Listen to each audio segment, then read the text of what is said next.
Hi, I'm Chris. I'm here at Jayco HQ and I'm here to run you through the features of your Jayco RV. Behind me here we have the Jayco Journey 1961-3 Outback. Let's go have a look.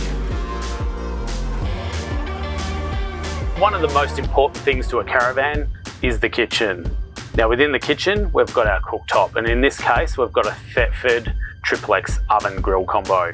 Great little unit, particularly if you pull over on the side of the road, you're free camping on a long weekend and it's late, you can come in and throw your dinner in the oven. So to operate the unit, lift the glass lid. It has a flame failure device, so unless you lift the lid, you won't be able to operate the 4 burners on the top, the grill or the oven.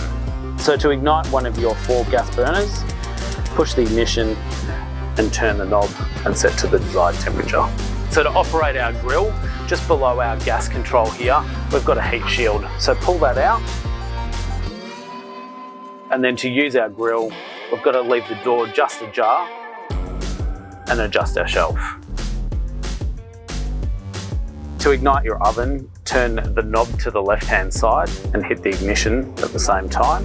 And then to turn the griller on, turn it to the right and hit the ignition at the same time. Thanks for tuning in, and for more tips and guides, please visit jayco.com.au and we'll see you next time.